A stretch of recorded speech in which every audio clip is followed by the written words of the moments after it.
I'm Bob Brill. He's Eric Kramer. Welcome to Kramer and Brill, an NFL podcast and now a video cast as well. You can hear the podcast wherever you get your podcasts. Also, you can see the video cast on YouTube by going to my Bob Brill YouTube channel or by finding the links for all of this at kramerandbrill.com. That's the easiest way. See it right there at the bottom of your screen, kramerandbrill.com. Now, during the offseason, each week we're taking a look at each NFL team, and this week we're going to explore the Las Vegas Raiders.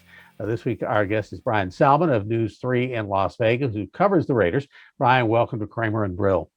I appreciate you guys having me on. An honor. We're looking forward to having you. Let's talk about the Las Vegas Raiders. You can say that at the end of this podcast. I always start like that. We'll see how it works out. Well, it's still hard to say Las Vegas Raiders. We had agent Lee Steinberg on a few weeks ago, and that was one of the first things he said was, try saying Las Vegas Raiders. But the Raiders have completed that first season there, Brian. And, before we get to the draft of the team, why don't you give us a quick recap of the Raiders season coming off an 8-8 season? You know what? First, I'll say this.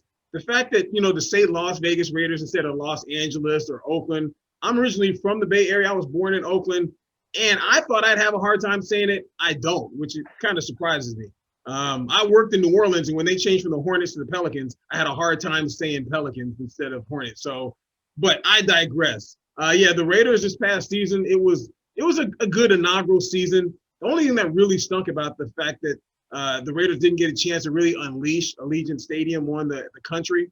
Mark Davis, he vowed that he would not go to a home game until all of Raider Nation could go in, not just a portion of it. So, that kind of put a damper on the season. But as far as what the Raiders brought to the city of Las Vegas, their first game against the Saints, the city was packed, even though there are no fans in the stadium. Think about that. Like, it was packed. I mean, we had a bunch of people from New Orleans that were here. A lot of fans want to travel to Las Vegas. They did. And I think the first season was a success. Interesting, isn't it? How, like, the Raiders now, you think, okay, first of all, how in the heck does the NFL even come to Vegas? Oh. But when they do, they send the Raiders. And now the Raiders, of all people, have to live up to the hockey team who, in their inaugural season, won the equivalent of the Super Bowl with the Stanley Cup. So, yeah. Go ahead. I'm sorry. Go ahead. Well, no, I was just going to say that, you've got Gruden, right? And he's won one Super Bowl in his NFL career, takes a big, long break, becomes the face of Monday Night Football, gives that up to then come back to the Raiders. And then what's the perception now in Vegas around the Raiders and within the nation of Raider Nation about Gruden? Since he took the long break, right? He took the long break. Now he's come back. They had sort of an okay year, but not what he left in Tampa Bay. Yeah, John Gruden coming back, actually, to me, he was the perfect person to come back here, in the fact that he gives great interviews. You know what I mean? Like, he knows the media side of it. His PR is great. People love to listen to him. As far as like how the Raiders are doing, their success isn't necessarily what drives people's like or dislike for them here. The fact that they weren't Vegas born, which is a big thing that they talk about, the hockey team that was Vegas born in Vegas, they're the original team.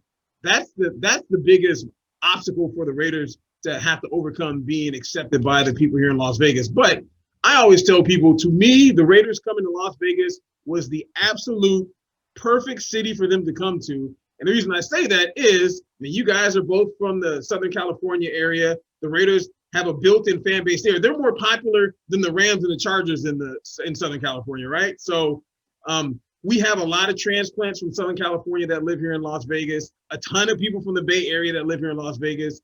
So they already had a built-in fan base in the city before they even arrived. So I think it was a perfect fit for them coming here. As far as winning is concerned, they do have a lot to live up to with the Vegas Golden Knights. But the biggest thing that people don't realize about Las Vegas and the Raiders and what they've done that do not live in the city is Mark Davis has really ingratiated himself to the community. They've been really, really, really big with the community here. They started doing community projects here before they even arrived. Mark Davis is always at all the hockey games, sitting on the ice. He'd go to the WNBA games, sit at mid-court. He'd go to – I seen him at fights. Walking through the lobby, him and John Gruden, UFC fights, boxing. So, I mean, he's really ingratiated himself to this community. And I think that's much bigger to the people here in Vegas, more so than the wins and losses. But they can't lose forever. They can't lose forever. One of the things I look at was when I looked at this draft, it was so unusual. I mean, they did make some stretches and they raised some eyebrows, but they in the 7 rounds did not pick one skill position player on offense, not one. And everybody says it was a stretch for them to go to Alex Leatherwood on the first pick. No, I agree. A lot of people here are, oh my goodness.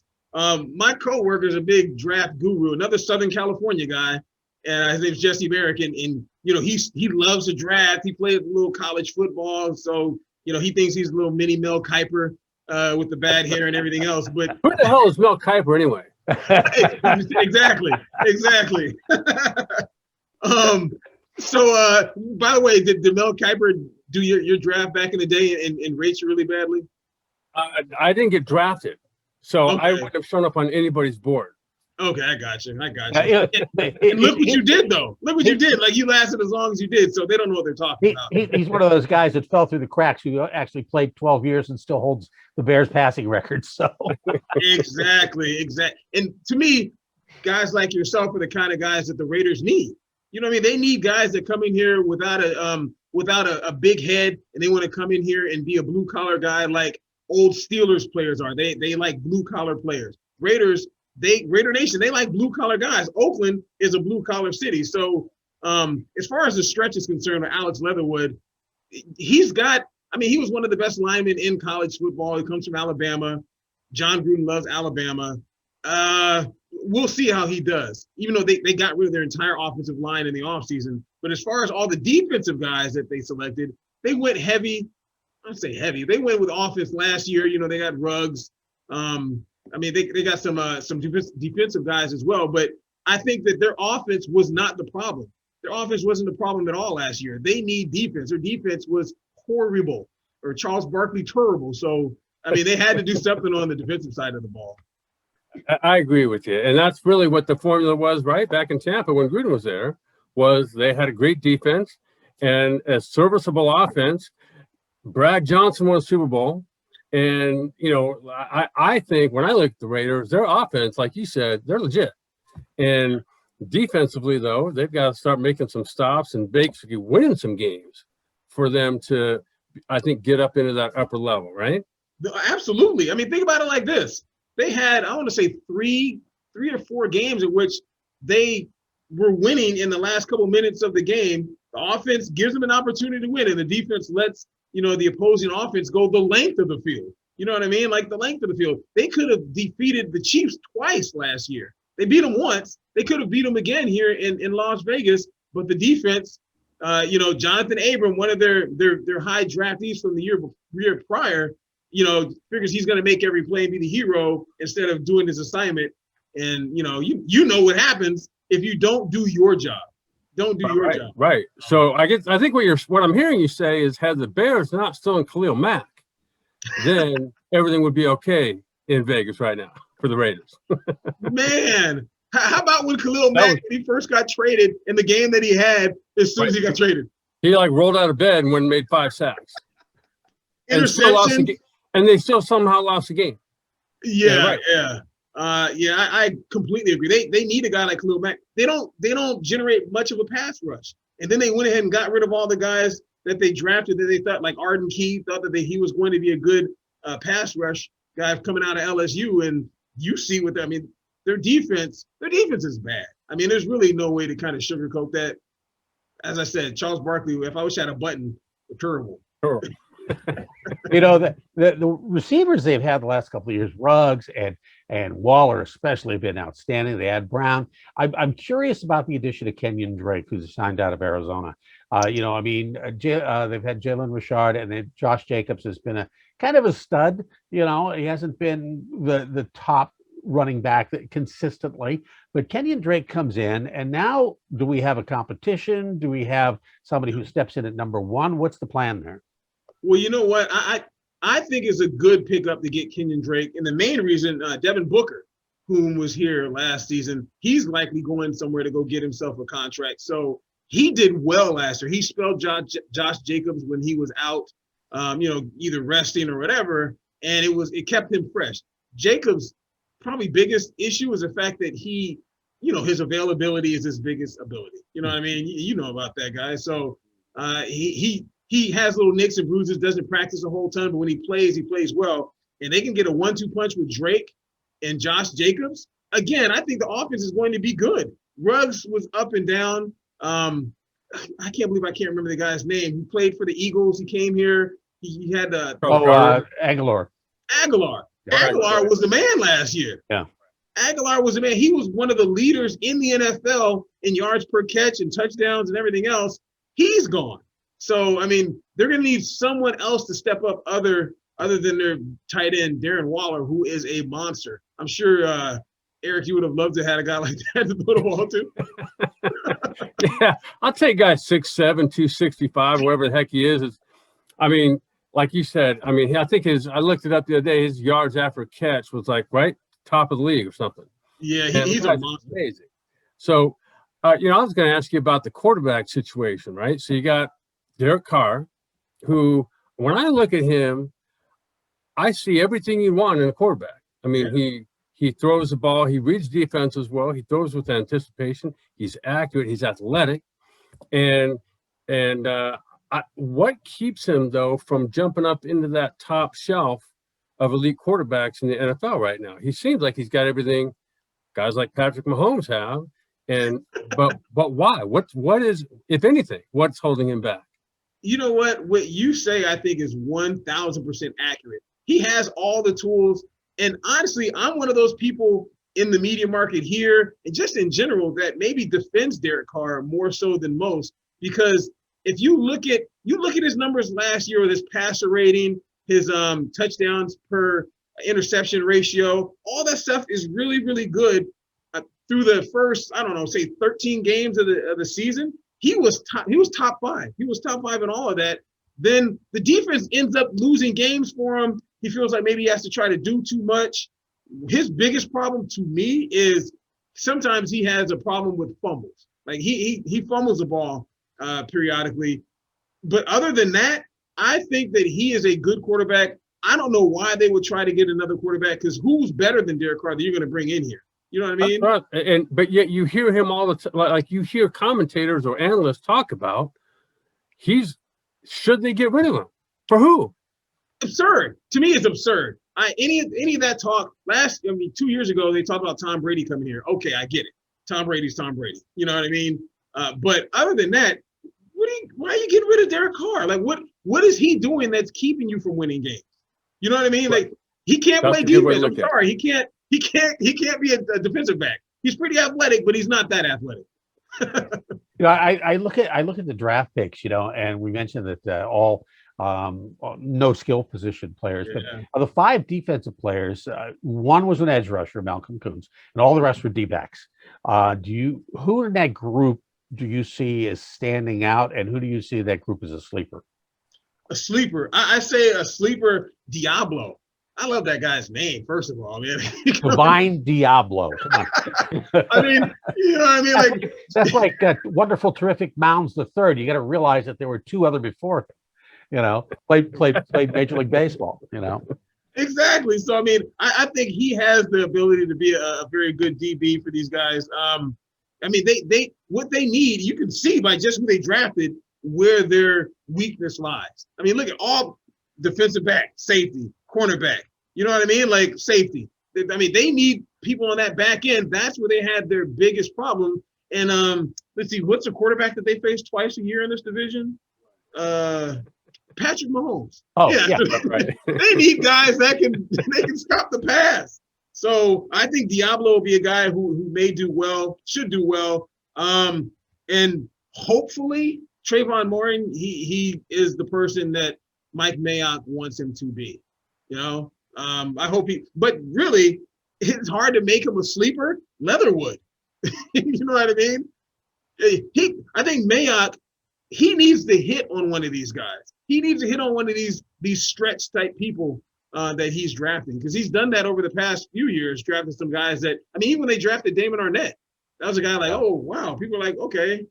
And he wasn't available much last season. He didn't end up being the guy that they wanted him to be. So there's a lot of stretch guys. I could probably name every single one of them and say that he's a guy that he could be a sleeper. They hope he's a sleeper and wakes up. Brian, do you get a sense for so we've talked about Gruden a little bit, but Mike Mayock, so Gruden's the one obviously with the player-like contract, right? The $100 million guaranteed 10-year contract. But yet Mike Mayock's the general manager. Are they in kind of concert with each other, or is Mike Mayock, because you referred to him a few minutes ago as he's got to start hitting on some of these picks? Is it him making the picks on his own, or is it sort of Gruden kind of steering the ship that way? What's the reality of that in the building? That's a very good question, because you remember when John Gruden came in, they had a different GM who was like part of Raiders. They loved their alumni, and he got out of there really quick so John Gruden could have, more say. They brought in Mayock. They're definitely in congruent with each other. They're in conjunction. They have from the outside looking in, and even I've done some stuff on the inside, it seems as if they have a great relationship and they agree on most of the stuff that they do. But like you said, money is what matters. Gruden has the $100 million contract. Mayock does not. So if something goes wrong, is Gruden going to say, hey, you know what? That didn't work. I did a terrible job with it. Or is he going to say, you know what? I don't pick the groceries. I mean, I'm not the GM. So we need to get a GM in here who knows what they're doing. I'm not saying that's what's going to happen, but I mean. Right. It has the potential to work out that way. Yeah. Yes. Yes. Sure. When the NFL went to Vegas, it took them so long to make that choice. Obviously, the situation was the gambling. And now the NFL owns gambling. We have DraftKings, we have, all these other things going on, and gambling has become legitimate. Has that kind of been glossed over, or do you see that the team and the league is actually trying to keep an extra eye on players who just have the access to big time gambling? When you have big time money, it's easy to go, get sucked into that. You know what? Now, this is a very good question, especially nowadays with the whole ESPN. They're all on top of gambling. The NBA, Major League Baseball, NFL, all that kind of good stuff. I can tell you this much. I was here in 2007 when the NBA brought their All-Star game here, and David Stern hated gambling. They had a team, the owners, the Maloofs owned the Sacramento Kings. They also owned the Palms that was here at the time. They weren't allowed to put their team on their board in their own casino because of gambling and the stigma and everything else. So fast forward, and this is something that we actually used to tell just the general public or people that weren't in Vegas. If there's going to be a gambling scandal with betting and sportsbooks and all that kind of stuff, it is not going to happen in Las Vegas. It is not going to happen in Las Vegas. It'll happen somewhere else. Do these people know that these casinos and how smart they are and the eye that they have on everything, they're not going to let somebody get over on them here in Las Vegas. Are you kidding me? Are you kidding me? It'll never happen here in Las Vegas. So, and I think the league probably knows that by now. So there's no big eyes on the players. What there is somewhat of an eye on the players and what they may do is having fun. You know what I mean? Because there's fun to get into. Just like in Las Vegas, there's that fun to get into. So right, it's gonna be if there's gonna be something gambling, it's gonna be online anyway. Yes, it's not going to be probably bigger than whatever goes on in Vegas. No, you are not going. You've seen all these movies with people trying to get over on casinos, and what happens to them? They end up out in the desert. A lot of holes in the desert. Didn't know what joke. Yeah, it was built on that, and as much as it isn't like that anymore, it's like that. Well, and like you said, there's always the fun, the oldest profession in the world, or second oldest profession, which is it? I got us me the first. Great. Our guest has been Brian Salmond of News 3, sports anchor there in Las Vegas. We really enjoyed having you with us, Brian. Thanks for joining us. Man, this has been fun, man. You guys do a great job. I appreciate you reaching out and having me on. Hopefully I didn't kill your audience. Anytime you want me, man, just holler at me and we can do this again. Well, coming down the road, as we were saying last week, one of the things we're going to be doing this year during the season is we're going to be picking one key game as we do our fantasy roundup. And we're going to have a reporter on for each team, and we'll have you guys on for about 5 minutes going at it and comparing notes. So we're looking forward to that. So we'll definitely have you back. So we know the Raiders are going to be there. Yeah, and whoever you have on, I can beat them. I don't care who it is. So yeah. Well, there you have it. Kramer and Brill, a fantasy football podcast, and now a video cast as well. You can hear the podcast on iTunes, Stitcher, Libsyn, Odyssey, or wherever you get your podcasts.